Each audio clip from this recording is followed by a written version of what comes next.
Still in Nigeria, President Muhammadu Buhari had last week given today as deadline to ministries and agencies for the submission of status reports on policies, programs and projects of their respective ministries, departments and agencies. Chike, Nwagwu, CEO of Novus Agro, and Femi Oladehin, partner at Argentil Capital, joins me to discuss this on the show. Welcome to the show, gentlemen. So we start first by taking your general assessment of how sectors and industries performed widely in the year 2018. Femi, shall we start with you? Yeah, I think we started to see some form of recovery. As you saw, GDP growth peaked at about 1.98%, which was actually driven, interestingly, by the non-oil sector. And I think that was quite some positive. Of course, there's still significant headwinds against the economy, whichever way you look at it. Oil prices have continued to remain very volatile, still driven by global cyclicality that we've seen. Obviously, in the local space, most of the challenges have been around policies.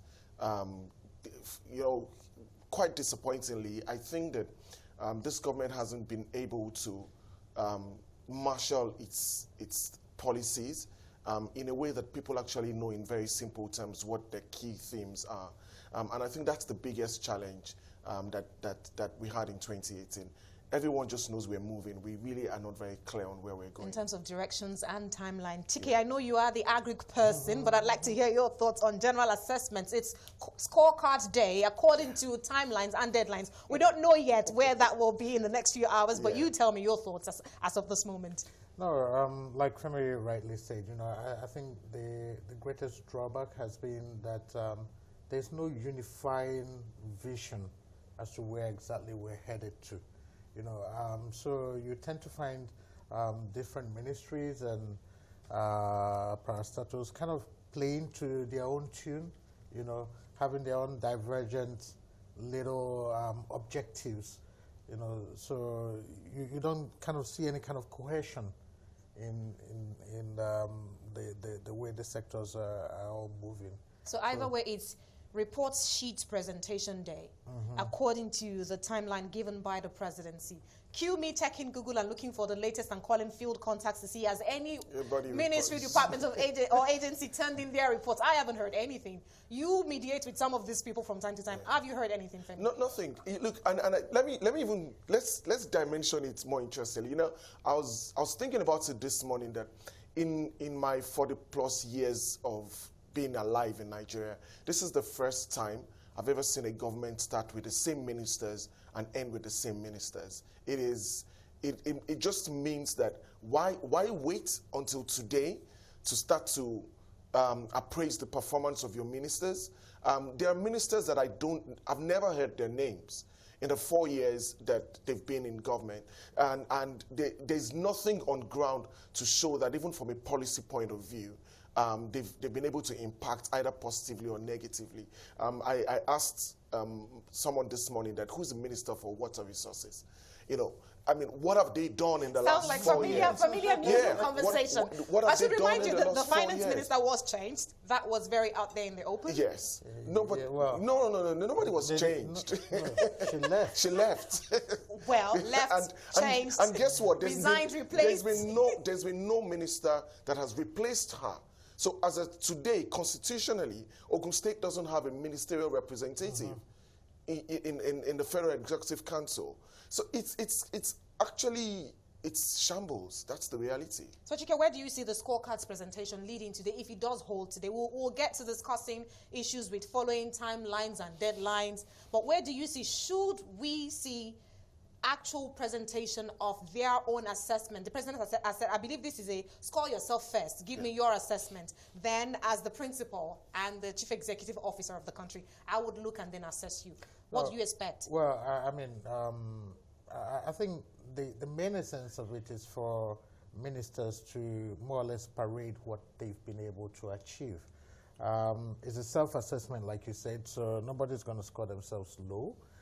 So I think if the president has been, sitting with them all these number of years, I think he has a pretty good idea of what the performance capacity of the people working with him or for him are.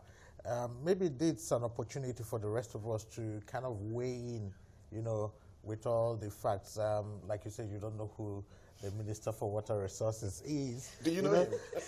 We should start a know your minister's conversation. I have no idea. Know your representative's conversation. I have no idea. So, but this might be the time. Maybe they're working silently in the background to deliver all these things. We don't know, you know. We do have reports that in terms of trying to pass the instruction down from top to bottom, the president says, "I'll give you today to turn in your assessments." Then the ministries give instructions to the sub-departments. The finance ministry gave yesterday as deadline to the sub-units for reports that the president wanted in today. So that raises a question of ability to stick to timelines and deadlines. And I should take you back to the issue of the budget timeline for the 2019 budget. It's the same issues, going back to the MDAs, turning your reports to the subcommittees. Chrissy, what is clear is that there's a complete lack of accountability. And that is very obvious. You can actually even see it in the way the economy just seems to be just chugging along. There's a complete lack of accountability.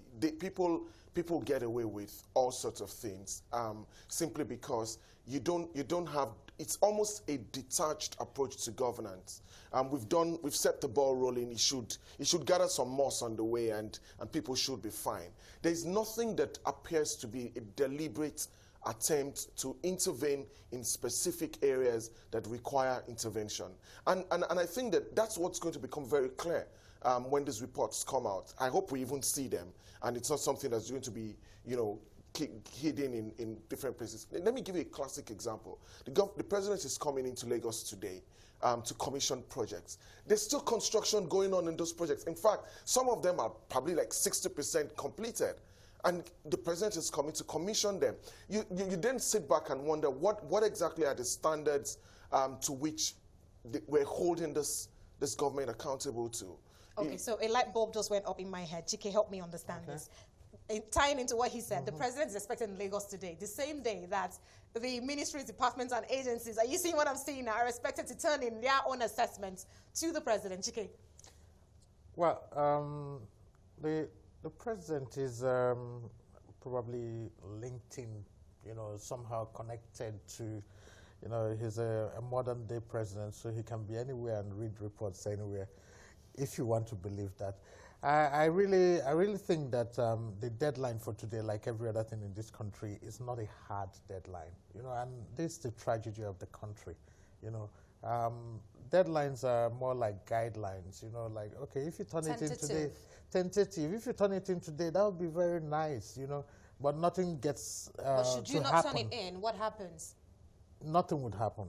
I mean, we've seen that happen. We've had the same ministers for 4 years. Yeah, we've seen that in itself tells you that there's simply no one being held accountable. So as opposed to having assessments, say, every 4 years now, for the first time in 4 years now, you'd rather have periodical assessments of the ministers and the agencies. I think so. That's natural. In our jobs, in our day jobs, we get appraised every 6 months. Yeah. You know, so that should actually be a standard, that every minister should be able to come to the nation. Look, Lagos State had a model that worked. During Fashola's time, every 100 days, every 500 days, every 600 days, they came out and had a presentation, to the people of saying, this is what we've done, these are the things we're working on. And then you can go out and verify. Model ministerial appointments and checks after that. I was asking Chike earlier, before we started the show, which are your three major sectors for investments in Nigeria? He said agric, and agric. Yeah. And you're still sticking to that? I'm sticking to it. He's an agro man. What do you expect? Unapologetically taking that position. To it for a number of course, they're interconnected sectors. You know, like agric wouldn't get far without the finance sector, you know, because credit is the biggest issue in agric right now. Agric couldn't get far without infrastructure, like road transport infrastructure, because moving things in the country is more expensive than moving things from out of the country into this country. It takes more to ship a container load of goods from Kaduna to Lagos than it takes to bring it in from the United States into Nigeria. You know, so these are key things. But for me, Agric is still my home. That's where I work. And the Agric Minister is actually quite forthcoming and vocal. So what would you expect in terms of presenting an assessment of that industry for the year, for the 4 years? Because he will also be turning in his own assessment too. I think well, I won't say the only thing that the Agric Ministry has done right. But I say maybe one of the things that the Agric Ministry did right was to realize that there was a need for some kind of continuity, you know, in the sense that the Agric roadmap that was rolled out 2015 was termed more like a continuation of the agricultural transformation agenda of the previous regime. However, you know, the problem is that I think the food security issues in this country continue to multiply at a pace that the crafters of the original agri-transformation agenda probably never envisioned would happen as of today. So we're lagging behind. I mean, you could score yourself 100, but in truth, we're like several steps behind. Like we said, visioning is really the problem. I'm looking at the GDP scores for last year, and Agric actually, according to the NBS, did grow by some 14.27% year on year in the year 2018. So what kind of assessment or outlook can you give for this new year based on that? You know, I mean, you have to balance that off with the understanding that even inflation, you know, I mean, we are stripping inflation. Then you're also looking at population growth. That's 3.2% or thereabouts per annum, you know. So it's really difficult. What I don't see is a full appreciation of the problems that we're facing. You know, I'll give you an example. If you were a farmer or a farmer cooperative and you needed money today, you know, you would have to fill 27 different forms. Is the ease of business not trickling down to the agric industry? Wait, 27 different forms for a credit risk guarantee, not to open your bank account. That's a different thing, you know. So, and how much are you going to get? Femi, you would recall that the ease of business has been one of the major principles of the ease of doing business strategies are to like streamline the number of days and the number of times it would take to register businesses, access finances. Are you not seeing that? I think we're too afraid to fly. You know, that's the problem. And unfortunately, where we need to get to, you have to fly.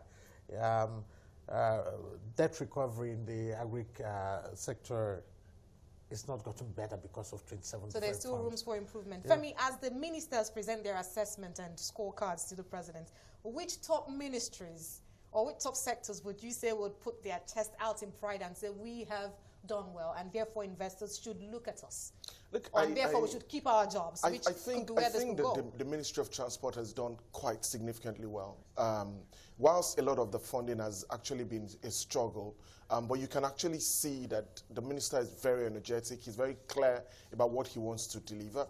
And whilst there have been slips in timelines and stuff like that, I think that's natural. I mean, given what Chike mentioned earlier on about the ports, for example, just the difficulty of being able to get goods out of the ports. Ministry of Transport, I think, has done well. The Minister of Power, Housing, and the super minister, as we call him, you know, has, power works in housing. The reality is that it's easy to basically just wave a hand and say he hasn't delivered. But given the challenges of those sectors, given the level of entrenched interests that are in those sectors, and given the fact that he's been able to actually channel a path that people are going through, I think I would give him an above 50. So we've got transport, the power minister, works in housing, and I guess we'll just have to wait to see when the other ministers, when all of the ministers actually turn in their assessment and scorecard to the president today as scheduled, if that does happen. Thank you very much for your time and thoughts on the show today.